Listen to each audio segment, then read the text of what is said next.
So, good morning guys. We are here at Emua Wharf. So, mag-hiking kami ngayon sa Muna Island. Okay, stay tuned.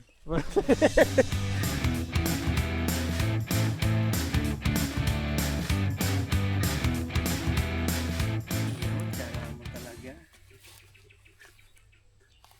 3,000 na ako? Hindi.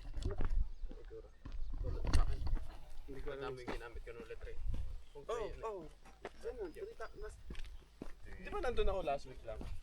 So, this is gonna be a day hike lang. Maybe around 2 to 3 hours hiking dito sa island na to.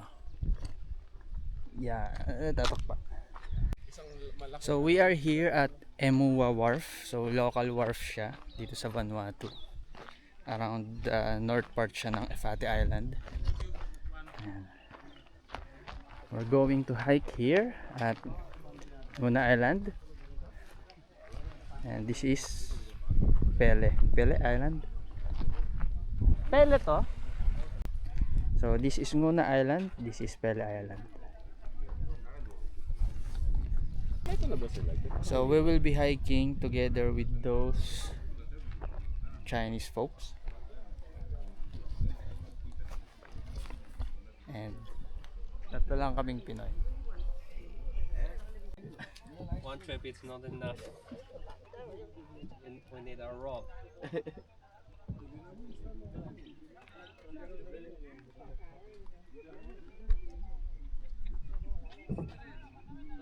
Tapos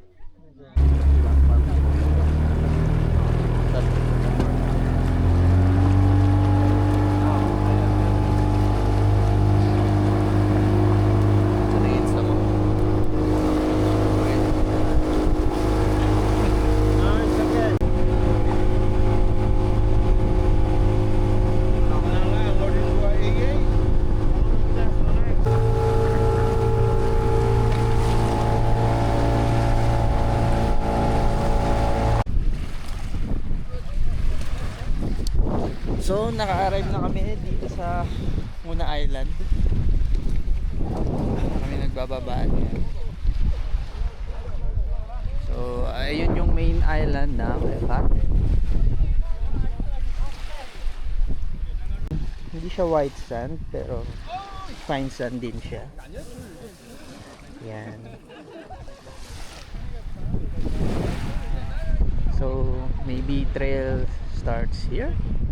So, ang iba-vlog lang natin is one-way trip from dito sa drop point namin to top of the Muna Island. Tignan nyo naman kung saan kami nag-hiking. Nung ano? Konkreto yung daan. Before. Nung paano na? Doon sa... Ilan dalo mo camera? Yan lang. Dalawa. SLR. Isang malaki. So, 1 kilometer down dito sa pavement road. Hindi ko alam kung gaano ka Wala ba ng mga layo to? baboy damo dito? Sila buhay ko. And for a while, tuloy-tuloy na pataas yung pavement road. So, we are here at the junction ng main road to the trekking site. So here, welcome to Raitoa/Taba Trekking.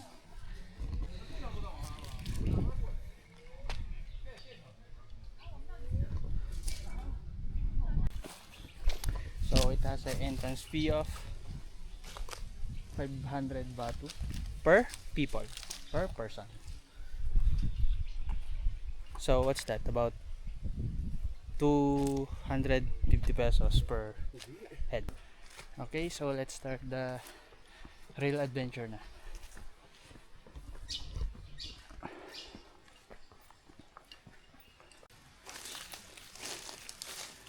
So pro tip, pumiyak pa ako. So pro tip, pag nawawala na kayo sa jungle, just follow your heart.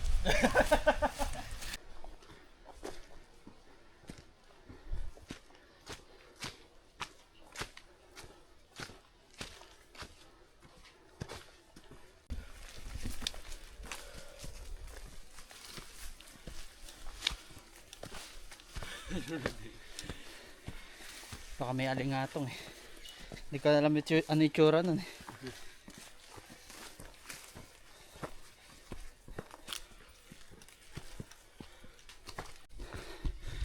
So, we're about 2.5 kilometers na.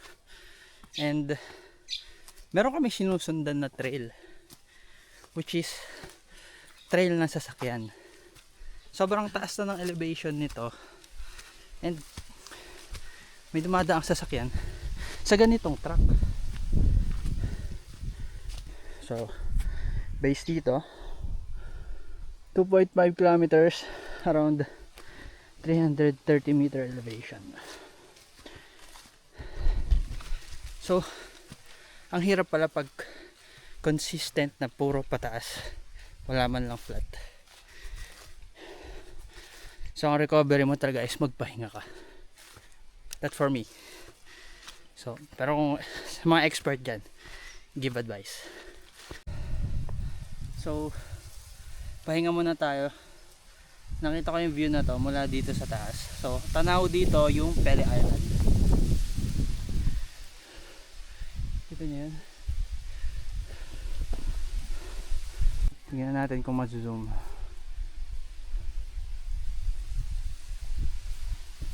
So, yan.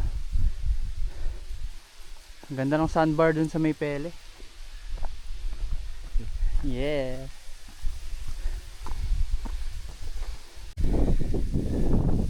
So mas higher elevation tayo ngayon.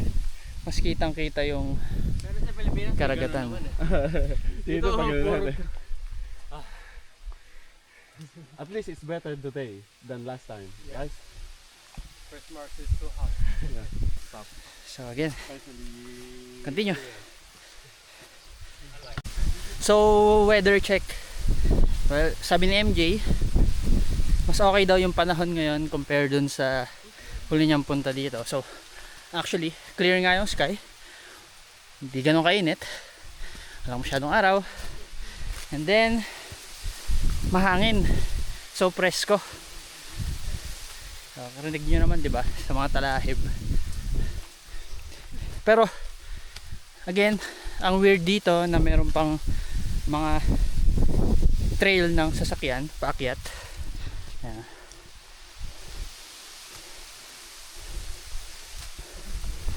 Anyway, it's a good thing kasi may sinusundan kaming trail.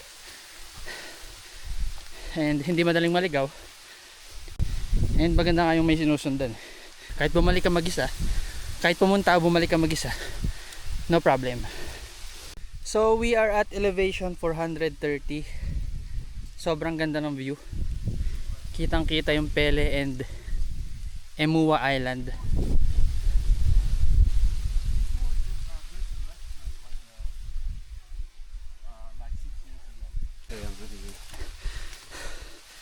So update, elevation 460 meters.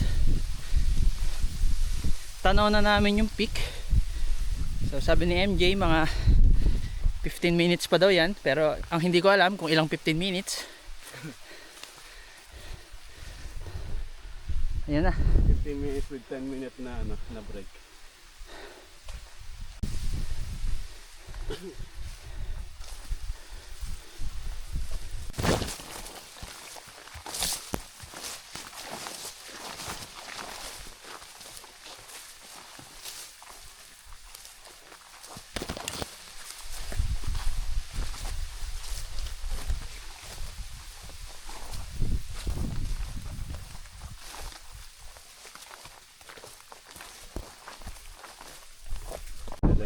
So 11 elevation check ulit.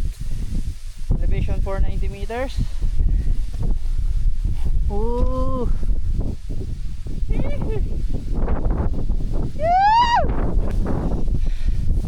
So, yeah, mga 5 minutes hike na lang from the top.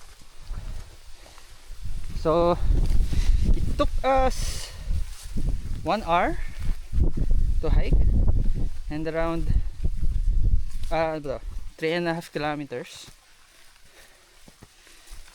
And elevation, tingin ko sa pinakatuktok is around more than 500 meters. Ah, so nakarating tayo sa taas. Elevation 530 meters, 3.72 kilometer distance, 1 hour hike. So ganda sana kung may drone dito eh. Kaya lang hanggang ngayon sira pa rin drone ko. So biro.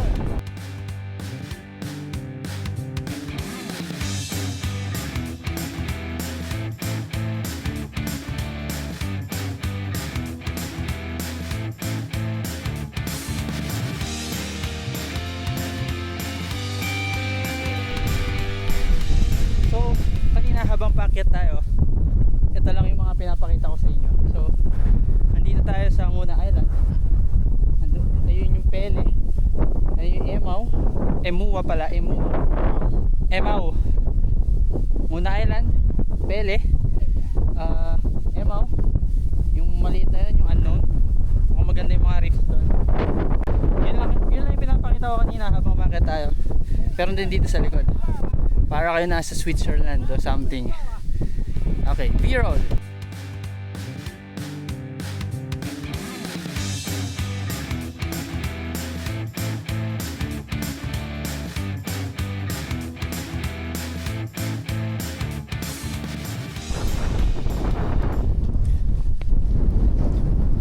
So, part 2 ng Muna hiking. Bababa kami dito sa kabilang side. Mga 1 hour hike daw ulit. Naka-recover naman. Kahit konti.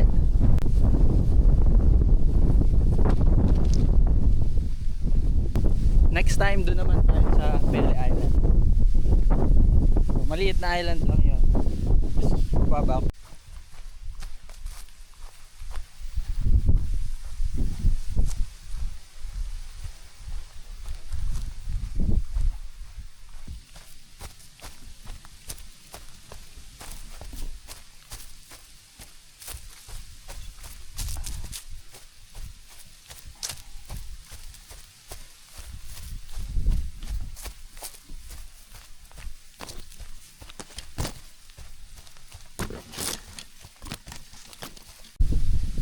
Glenn, umungol ka kung buhay ka pa! Ay! Ay! Ay!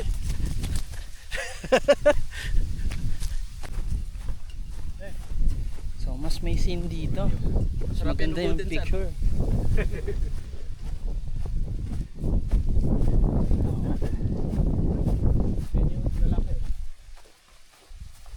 Ang bilis lang. Kala ko, iikot pa doon sa baba.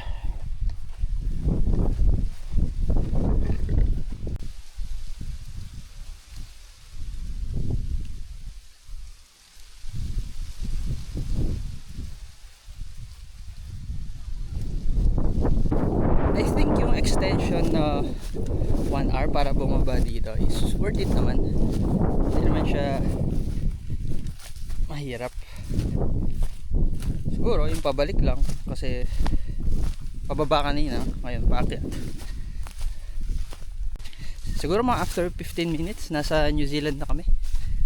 Ganda eh oh.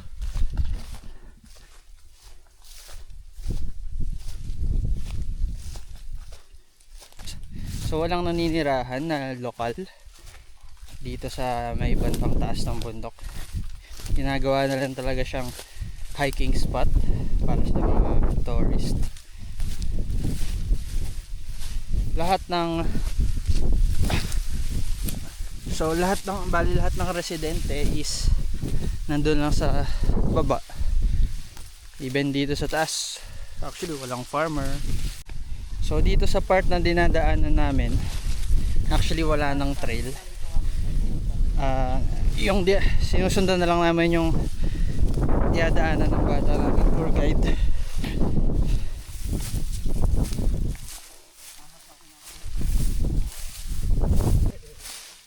So as you can see, wala talagang trail. Talagang ito na lang sinusundan namin, yung mga tumumbang damo ng mga nauna sa amin. So hindi naman sobra, nahirapan kaming mag progress. hindi gumagawa ng trail yung nasa unahan. So nakahinto rin sila.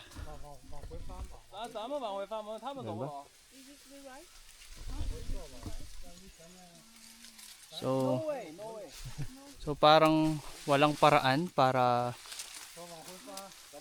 tuloy unless may gagawa sa nasa una. Wala kasi kaming mga ano ba yun, itak, kulok. Okay. So ayun. Go back? Okay. Okay.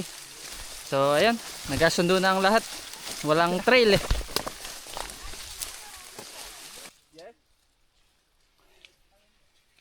So ayun, balik. So ayun, postpone yung canceled pala yung part 2 nung muna trek.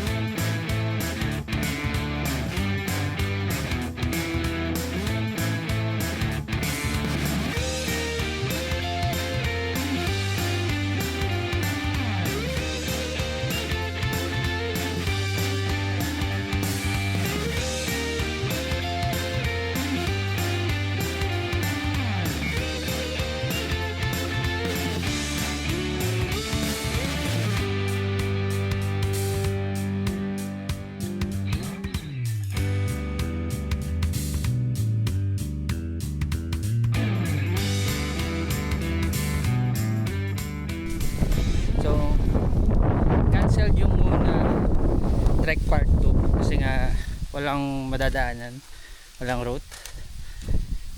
So yeah, i-enjoy na lang namin yung view, pahinga sa taas. Then may mga kasama kasi kaming Chinese, baka mauna na kami bumaba, pahinga lang ng konti, picture. I hope you enjoy this short vlog, ano? So and well, and ako is na-enjoy ko siya. So bihira lang ako mag-hiking and make everything worth it. Try everything. Mag-trek kayo sa ilog, mag-trek kayo sa bundok, sa flat, sa pababa, sa uphill. Just try everything. Explore the world. Ang ganda-ganda eh. Hindi na ako mag-vlog pababa. Conserve energy na tayo para hindi na rin hassle. Even though hindi na tuloy yung part 2, ang main goal naman is makarating dito sa tuktok ng Muna Island. So enjoy siya, worth it every pagod. Although puro hingal. Puro packet lang talaga siya. So sulit naman, 4 kilometers. 4 kilometers trek, 4 kilometers hike. 500 meter elevation, 1 hour. Yeah. So hindi ko na iba-vlog yung bababa. Papahinga na lang kami dito. We will enjoy the view. Hangin. Panahon, ganda ng panahon, hindi ko na kainit. Lamig ba ng hangin? So yeah. Thank you for watching and sana nagustuhan nyo ang short vlog natin dito sa Muna Island hiking. So thank you for watching, subscribe and see you for more.